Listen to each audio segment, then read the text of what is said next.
Welcome. You're listening to The Human Resource.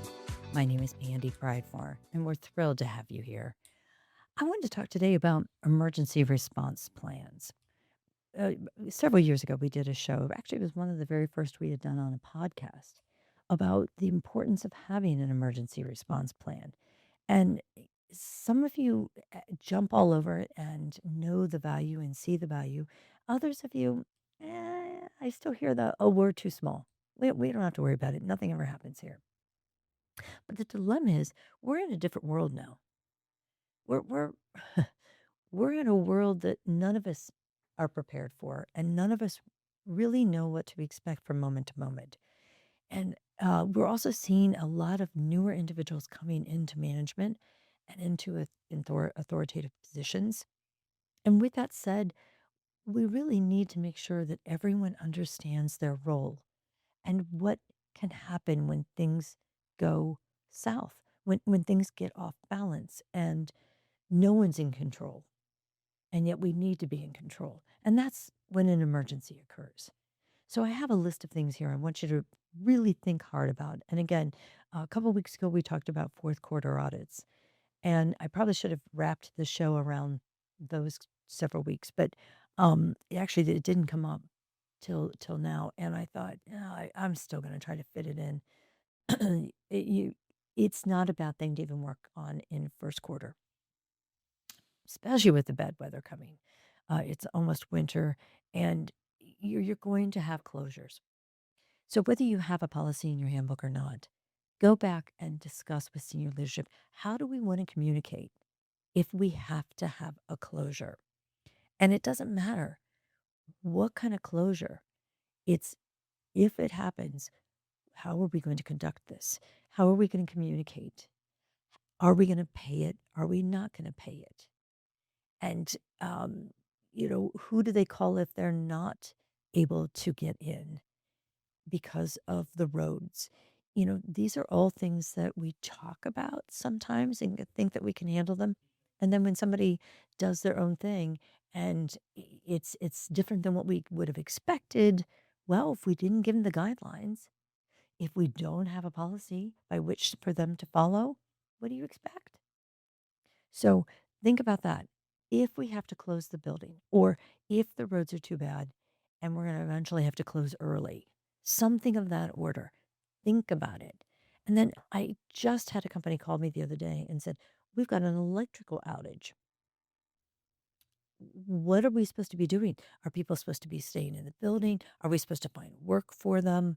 Um, what what exactly? Because we depend on electricity, and absolutely, almost every organization, unless it's mostly conducted outside, you depend on electricity, and if without computers, I mean, think about how dependent we are. But that's a company by company decision. You get to decide how you want to handle that. But if you could put a policy in place or at least some guidelines so that whoever the lead or the senior member of management that's in the building when that outage occurs, they at least have a guideline to go by. I call this person first and then I call this person second. This is the department that is least needed in the building. This is the group of people I absolutely have to have whether we have electricity or not. It's simple, but it gives the employees the comfort and the confidence that you know what you're doing and that we've got this already thought through. We're being proactive versus reactive. What about fire drills? And I just spoke to a group the other day. We had talked about, I had asked them, well, do you have a emergency response plan in place? Well, no, and we've been talking about it. I said, okay, well, let's eat the elephant a bite at a time. When was the last time you did a fire drill? And the group looked around the table and went, uh, that's been years ago. I said, okay, well, let's start there. Because if we had to talk about all the things that might require an evacuation, that might be more likely with what you people do and the type of equipment you have and the manufacturing setting and such. So let's talk about a fire drill. How difficult would it be to put together a plan and execute one of those?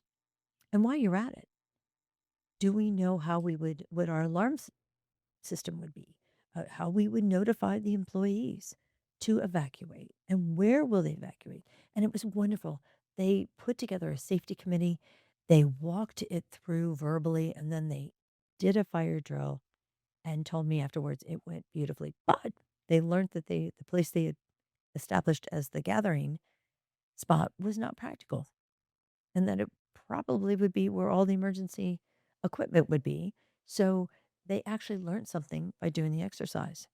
They also had to go and order new alert bullhorns, and then they just said, bullhorns aren't going to work, so we're going to do radios. It doesn't matter. The point is that they were actually working it through, talking it through, and the employees all said, wow, we have a plan. If it happens, I'm not going to be afraid because I know what to expect. I know who's carrying the visitor's log out, who's going to be the last person to leave, who's going to be calling the fire department. And this is huge for your employees. It was huge for them. So think about those. Don't forget tornado drills. And I say that because we've got hurricanes here in the country. We have tornadoes. I mean, these are situations where, again, normally, a lot of times it's in the middle of the day. And we have to be able to notify our employees if we're going to have an early dismissal, or we have to let them know where to go to shelter at that time. Simple. It's so simple. I bet if you and your senior staff got together and said, okay, where's the safest place in the building? How many people can fit into there? Now, who's going to notify? How long are we going to stay? Do we need supplies there? You could have that entire tornado conversation completed in 45 minutes. If you can't do it in 45 minutes, you really do need to call me. I'm, I'm just going to say that. How about active shooter? And again, when I mention this to companies, they say, "Oh, come on, what's the likelihood?" That's not the question to ask. The question is, who do I call to be the instructor? Because it's, I hate to say it, but and I've said it on the podcast. I know I've referenced this before. I brought in an active shooter trainer, and he had the class with a group. It was a salvage company. So we had almost 30 people in the room, mostly male. But we talked about, okay, the office staff's going to do this. The people in the trucks are going to do this. The people in the distribution and the warehouse are going to do this. And it was not 2 weeks later. And the office manager got a call from law enforcement saying we have an active shooter in the loose running down the railroad tracks next to your building. Please lock down. I'm not kidding you. 2 weeks. And that group did exactly, they followed that training to a T. And it's amazing because they were so invigorated. They weren't upset that there was an active shooter. They weren't afraid that they were risking their lives or that they might be unsafe.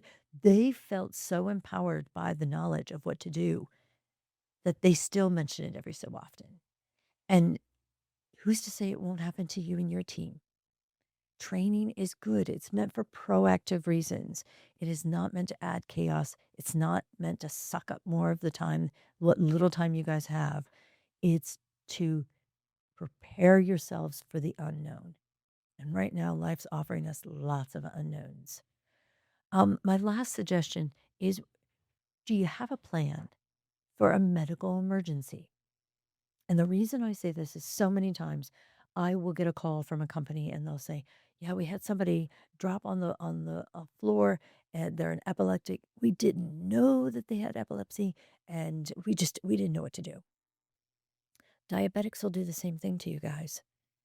In fact, many times if somebody's on a diabetic, what I call meltdown, those individuals will resemble somebody who might be on drugs. And you have to know what to do. You need to have a list. Each of you should have a list of emergency contacts for not only the employee, but also who do we call? What is the number beyond 911? Is there another facility or is there um, an individual within the building that needs to be called? Who's trained on the defibrillator, who's trained for first aid, who's trained for CPR. All that should be established. Every bit of that doesn't have to be in a manual for emergency response, but if you had that list of your individuals to call or the individuals to reach out for help next to the first aid kit, think what that time saving would do for the life of an individual who might be at risk. Look, these are not difficult things to do.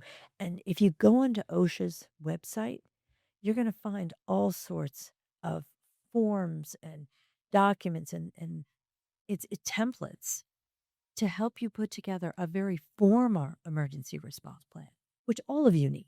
I don't care if you have 5 employees or 500. Emergencies occur, and it does involve not only uh, your employees, but can also affect your customers, your vendors, now maybe even family members. So be prepared. Understand that there are guidance around this, and it's not different, but it could save your lives. Take care and come back right here at the Human Resource.